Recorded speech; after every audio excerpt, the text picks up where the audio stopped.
If you stare into the void for long enough, eventually the void stares back. I mean, who can blame it? If someone was staring at you and they didn't glance away when you caught them, you'd stare back too, right? What else is it supposed to do? Leave? It's the void, not a regular commuter. Be more considerate. Don't stare into the void. It's very uncouth.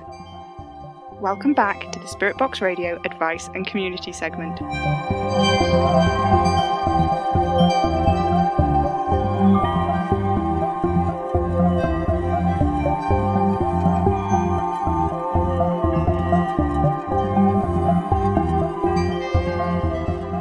Hello, faithful listeners.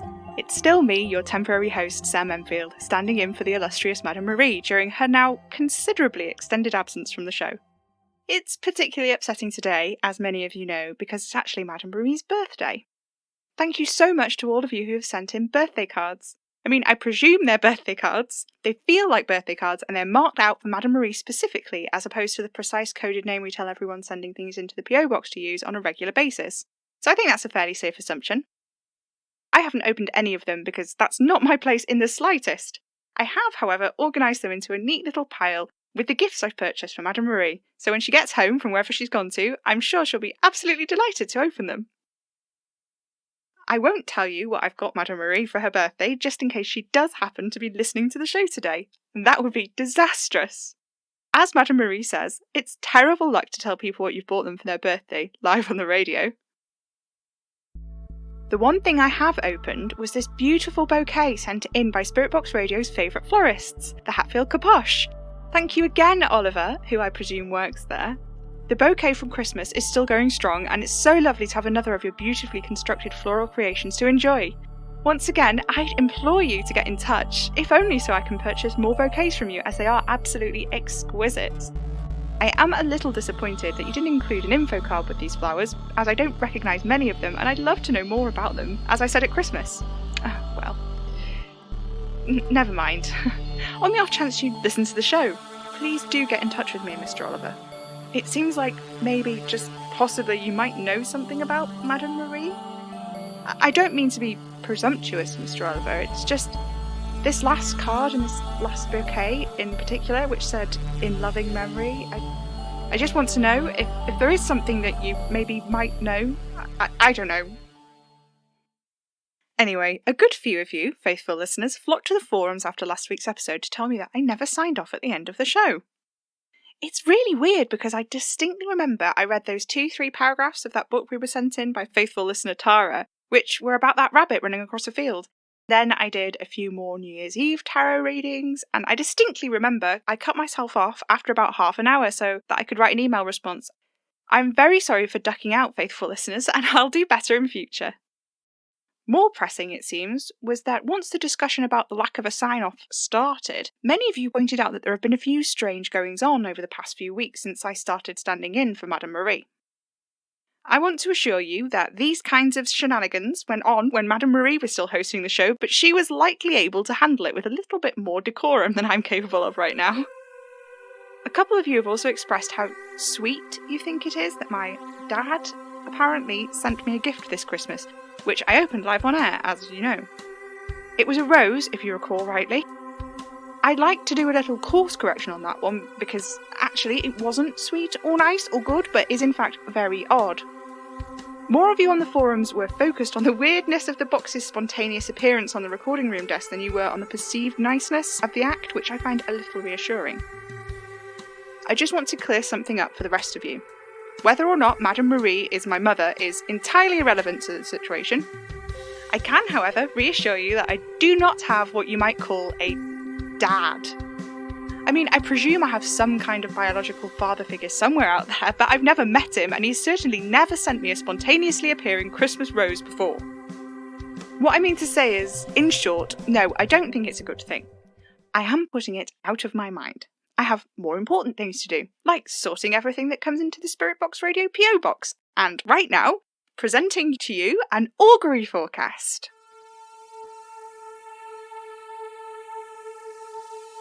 If you were born on a Tuesday, try to avoid excessively salty foods this month.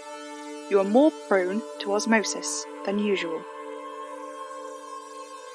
The next 6 weeks are a good time to indulge in something you've been denying yourself, due to the precise positioning of several large doves that were spotted in the garden of Geraldine and Aurelia Banks in Merseyside on the morning of the 10th of June 1990. One of them was on the back of the bench. Auspicious. Do not wear red socks on Friday. Just don't. Please, I'm begging you. If Michael has 7 bags of oats and I only have 9, but Mindy has 6 gallons of milk, does anybody actually like Ready Brack? The toast will land butter side down. Do not drop the toast. If you have the letter N for nauseous in your middle name, the ring pull will come off the next tin you try to open. Make sure you have a tin opener handy. Your number may be up this month if your number is between 3,872 through to 4,286. So concludes the augury forecast. And as promised, I've been swatting up this week on tarot reading and other psychic skills. Some of you have been really helpful on the forum, so thank you for that. It's so amazing to have such a chatty and vibrant community behind me whenever I need you. Thank you so much, faithful listeners. I thought that today I'd try a 2-card tarot reading for you. It's the first one I'm ever attempting. I haven't even done a dry run in private. How exciting is that? Okay, so this question comes from Sarah in Cheltenham. Sarah wants me to ask the cards about her dog, Susie. She's worried Susie is lonely following the death of her companion, a tortoise, Rocco, who was about 108 years old. I'm so sorry to hear about Rocco's passing, Sarah. I'll consult the cards about Susie for you right now. Okay, so first I'll shuffle the deck as normal, and then I'll draw my first card and lay it on the desk in front of me, and then I'll draw a second card and place it face down. Okay, so I'll turn the first card over and reveal it's death, appropriately. Death is of course symbolic of change, and it's right side up here, so you can interpret this card as meaning a positive change, or at least a change with forward momentum, if that makes sense. Maybe Rocco was suffering before he died? I don't know. Either way, this card means that change is probably not going to be for the worst, even if it is sad for you both at the moment. The second card is the Four of Wands. How exciting! The Four of Wands is all about change too. It's a card with strong associations to spring and also friendship, so you could interpret this 2-card spread as meaning that you could be making a positive change for Susie in the spring regarding friendship and companionship. So maybe that would be a good time to bring a new pet into both of your lives. I hope that helps, Sarah. I think that went pretty well, actually. I think, as I'm feeling pretty confident right now, that maybe it would be a good moment to try and use the crystal ball. I've picked a question off the forums to ask because a few people have been asking it and I'm not sure how to respond. Okay, according to all of the books, the way to approach the crystal ball is kind of similar to how you read tarot, except that it's a little bit more free form. So what I'm going to do is sit and face the crystal ball and sort of address the question. Tam believed in ghosts that slam doors and steal children, ones that haunt old houses, lamenting lovers lost amid cobwebs bright with candlelight.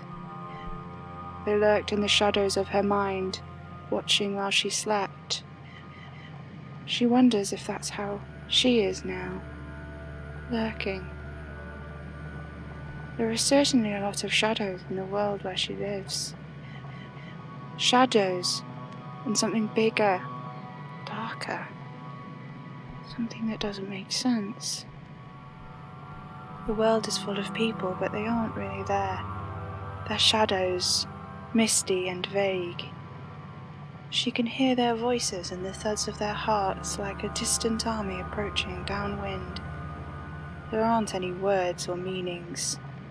They just are.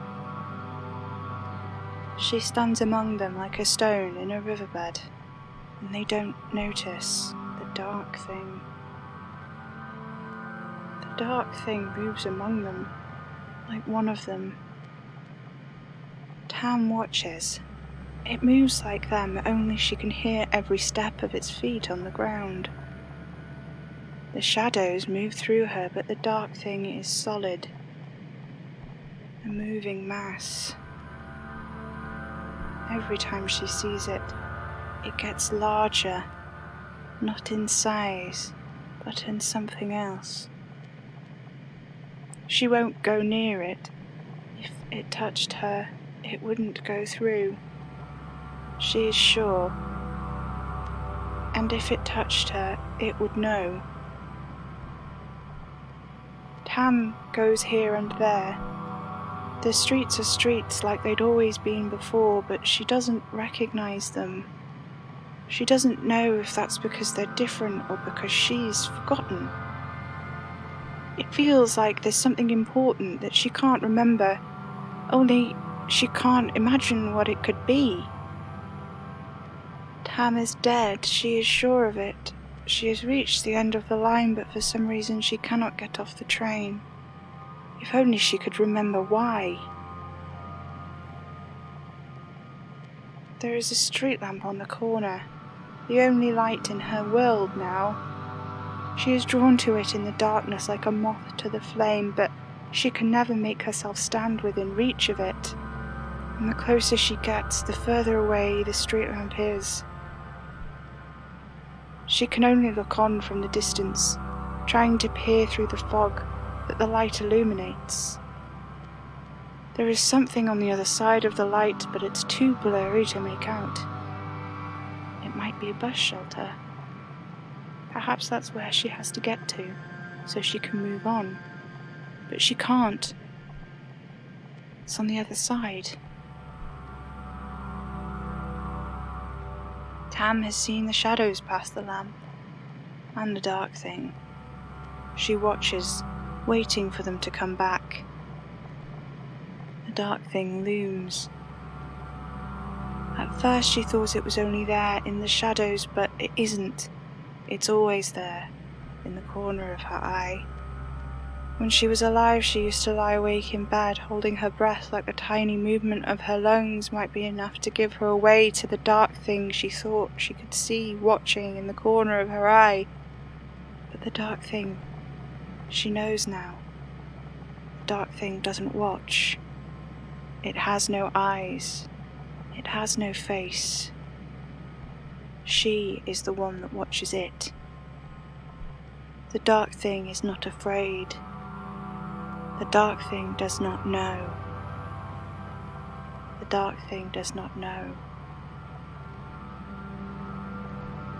Tam knows, once you are dead forever. Nobody told that to Tam, but she knows, the same way that she knows she is alone with the lamp and the dark thing. It is easier to accept that some things are just known when you are dead. If you're alive, you need to know where information comes from, in case it kills you. Nothing you can know or do when you're dead can make you any deader. Once you're dead, you are dead. That is why it bothers Tam that there is something she's forgotten. Perhaps it is a trick to how you get past the light, to the other side. It shouldn't matter. Tam has nowhere else to be. She's dead now. What business do the dead have anywhere? She does wish that she could be here and there, somewhere more familiar.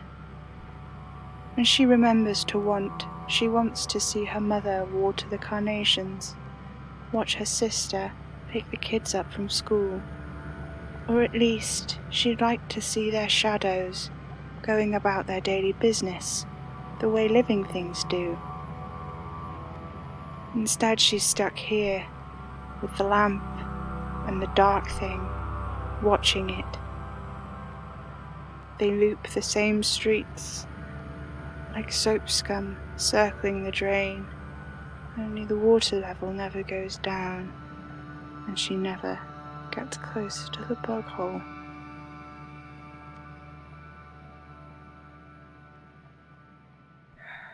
Oh, Oh, what was the question I was going to ask? Oh, I'm sorry, faithful listeners. I must have nodded off. I don't know. I'm actually feeling a little out of sorts, and yeah. Anyway, this has not been as lengthy or as productive as I'd have liked, but oh boy, I feel terrible. I feel awful now. Goodness, crystal ball divining is clearly not my forte. Well, faithful listeners, I'm going to call it a night for now. Thank you for tuning in to the Advice and Community segment. I'll speak with you all again next week, provided Madame Marie doesn't come back, which she's bound to do any day now. Remember to send your questions to our email address, post them in the forums, or send us a telegram, or even a good old-fashioned letter to the PO box.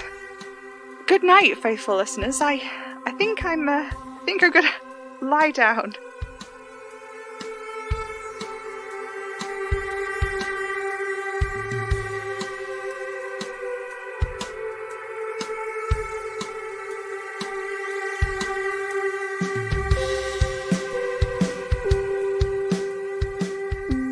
Spirit Box Radio is a podcast distributed by Hanging Sloth Studios under a Creative Commons Attribution 4.0 Share-alike International License. It was created by me, Pippin Ada Major, the voice of Sam Enfield.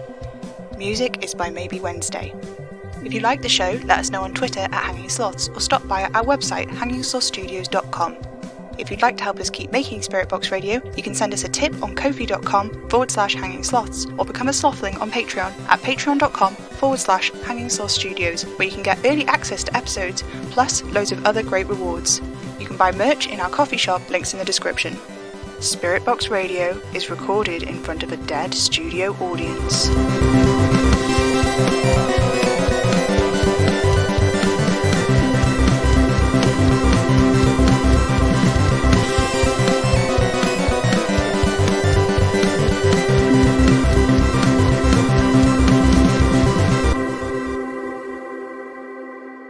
Tune in, get spooky.